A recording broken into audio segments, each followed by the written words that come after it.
જય ગુરુદેવ. તમારી સમક્ષ એક સરસ મજાનો વિચાર લઈને આવ્યો છું. સ્વામી વિવેકાનંદે સરસ મજાનું વાક્ય કીધું છે કે સવારથી સાંજ સુધી જો તમારા જીવનમાં કોઈ સમસ્યા ન આવે તો સમજવું કે તમે ખોટા રસ્તે જઈ રહ્યા છો.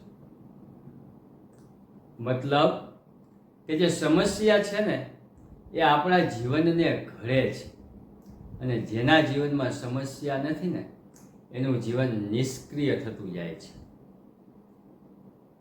જગતના તમામ ઉદાહરણો જોઈ લ્યો, તમામ શ્રેષ્ઠ વ્યક્તિનું ઉદાહરણ લઈ લ્યો, એનું ઘડતર સમસ્યામાંથી જ થયેલું છે.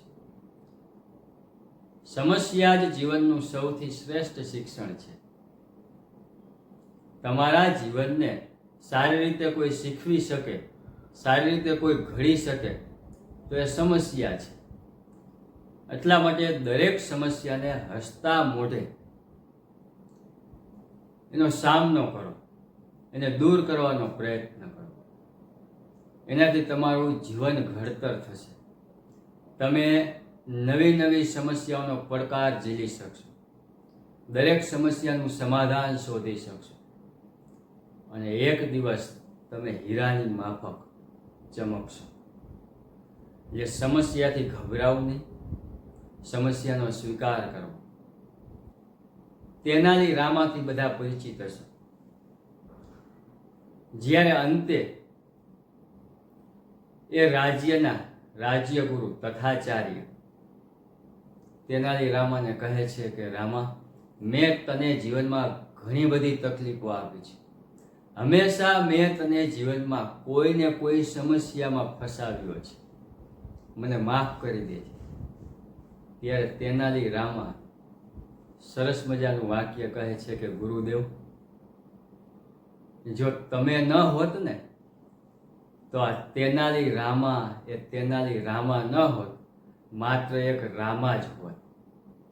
તમે જે સમસ્યામાં મને દરેક વખતે નાખવાનો પ્રયત્ન કર્યો છે ને એના કારણે હું ઘડાયો છું, અને આ જગતમાં તેનાલી રામા તરીકે ઓળખાયો છું. એટલે જે તમને સમસ્યામાં નાખે છે ને એનો આભાર માનજો, કારણ કે એ તમને કંઈક શીખવવા માગે છે. અને સમસ્યાથી જ માણસ શીખી શકે છે, સમસ્યાથી જ માણસ ઘડાઈ શકે છે.